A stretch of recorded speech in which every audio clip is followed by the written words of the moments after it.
Reka nongere mbasuhuze kandi mbifurize ibihe byiza mwebwe mukomeje kudukurikira, mukomeje kuba natwe makuru ndetse n'ibiganiro bitandukanye. Ndizera neza ko mukomeza kugenda mugubwa neza. Ni breaking news, na makuru yihutirwa tugezeho muri aka kanya, na makuru agaragaza yuko uyu Lieutenant General Muhoozi Kainerugaba, umuhungu wa Perezida Museveni, akaba ari umugaba w'ingabo zirwanira ku butaka muri iki gihugu cya Uganda, yamaze kongera kugera ku butaka bw'u Rwanda ku nshuro ya kabiri nyuma yuko hagiriye uruzinduko akaza no guhura n'umukuru w'igihugu cy'u Rwanda. Nkuko tubikesha ambasade ya Uganda mu gihugu cy'u Rwanda, banditse bavuga yuko Lieutenant General Muhoozi yakiriwe ku butaka bw'u Rwanda, akaba mu by'ukuri mu bakiriye yakiriwe n'uwitwa Anne Katusime, n'uhagarara inyungu z'igihugu cya Uganda mu gihugu cy'u Rwanda, yakirwa n'uwitwa Brigadier General Wirirwa Gasana, akaba akuriye itsinda ry'abasirikare bashinzwe kurinda umukuru w'igihugu cy'u Rwanda, na Colonel Ronald Rwivanga, akaba ari umuvugizi w'igisirikare cy'u Rwanda. Nkuko byagiye binagaragara ndetse no kuri ifoto tugiye kugenda tureba, akaba rero aribo bamwakiriye, ndetse bakaba bavuga yuko ari intambwe ishimishije cyane mu kongera kuzaha umubano uri hagati y'igihugu cy'u Rwanda na Uganda wazambye mu bihe byashize. Akaba rero navuga yuko ari inkuru nziza kuba yongeye kugaruka mu gihugu cy'u Rwanda. Binavugwa yuko ategurwa kuzaba perezida w'igihugu cya Uganda muri 2026 cyane, ko bivugwa yuko Museveni imbaraga zatangiye kuba nke, bikavuga yuko uyu muhungu n'impamvu yari yaseze mu gisigara cya Uganda byari kugira ngo yitegure kuzaba ahatana mu matora y'umukuru w'igihugu muri 2026. Umuryango nyakwigendera Asina Paul Rwigara uhanganye n'umujyi wa Kigali mu manza z'amahugu ku kibanza cyabo.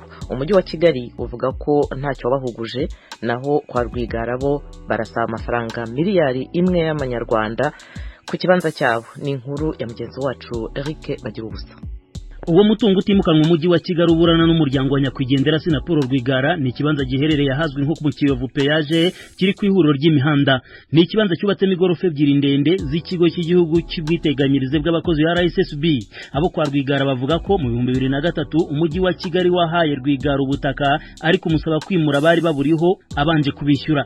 Abahagarariye umujyi wa Kigali barimo umunyamategeko Liliane Gahongayire bavuga ko Rwigara atabashije kubahiriza amasezerano yari yagiranye n'umujyi wa Kigali yo kwimura bari kuri ubwo butaka, biba ngombwa ko bwegurirwa ikigo cy'ubwiteganyirize bw'abakozi ya RSSB.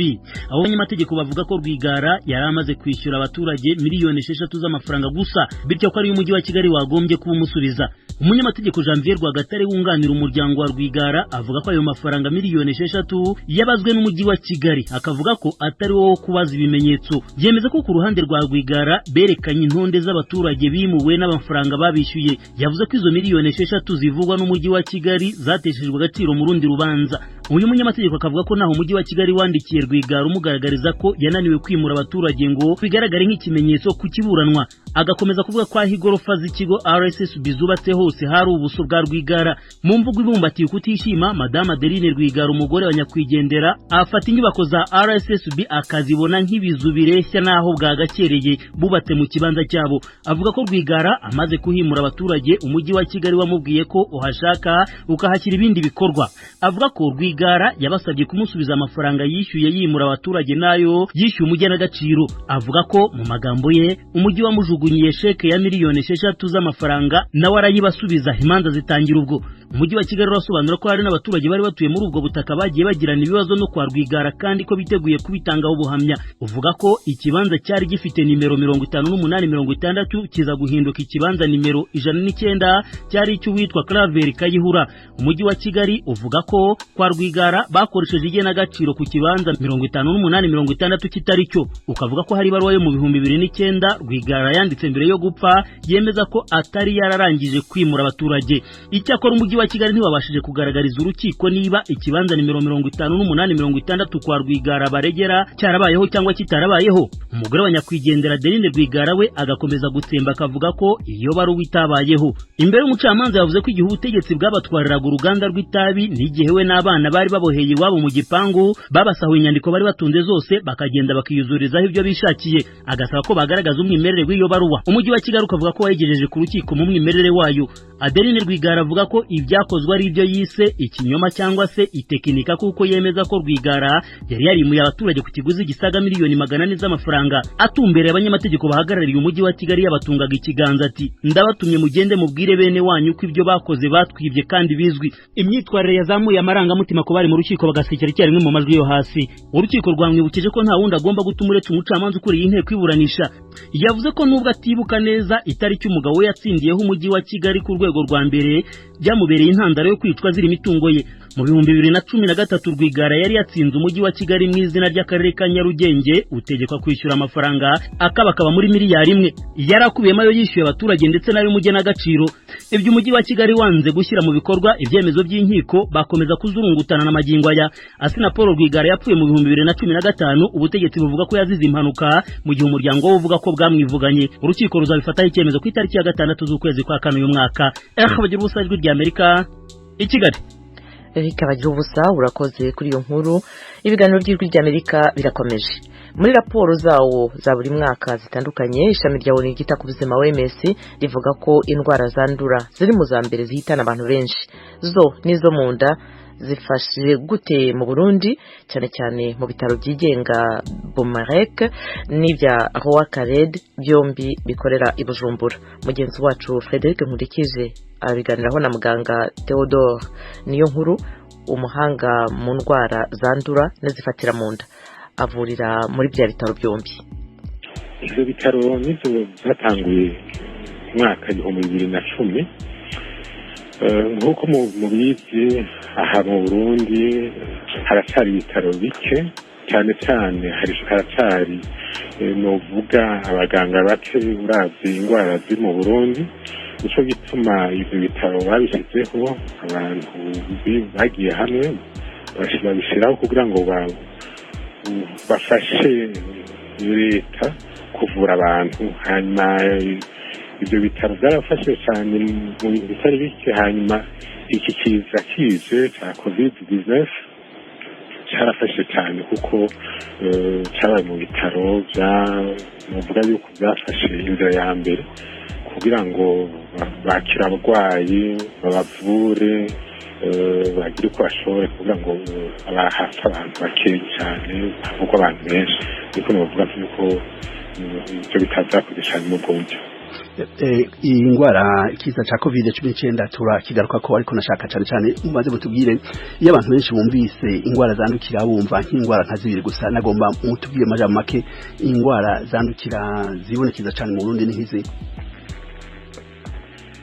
Indwara zandukira mu Burundi novuga ariko no muri Afrika ni nyinshi cyane, kandi gushika nizo zica kurusha izindi ndwara, naho utari gukunda indwara izo zindi nziza. Hano novuga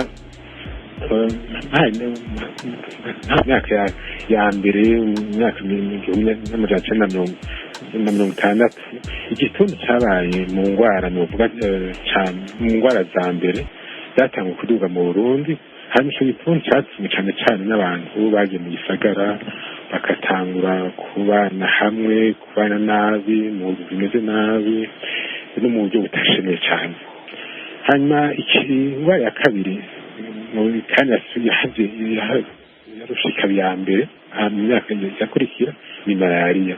Malariya mu Burundi kera bayisanga mu bice by'ingo cyane cyane no mu Buyogoma. Hanyuma uko imyaka yagira iragenda 1980 iraduga ija mu misozi yo hagati mu ntara zo hagati y'igihugu, Igitega, Ngozi, Muramvya. Hanyuma nubwo ko ari indwara ubu ikwiye mu gihugu cyose. Hanyuma ni indwara cyane cyane ikari abantu bakiri bato batarashika mu myaka 5, naho n'abakuze bayandura kandi ikamera nabi cyane.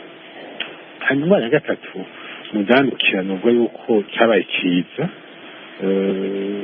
gikomeye, naho kiza kiragenda kikarugaruka n'amacine n'ikorera. Korera yatangwe mu Burundi no mwaka wa 1978 mashika mu Burundi, naho bitangura mu bisagara by'Imbo, Bujumbura, mu Gihanga mu Rumonge kandi ziragenda igaruka hanyuma igatuma cyane cyane n'ingene abantu babaho nabi n'ingene banywa amazi mabi n'ingene ibintu byose bitashemeye cyane mu ntara zimwe no mu bice bimwe by'isagazo nka mu Burundi.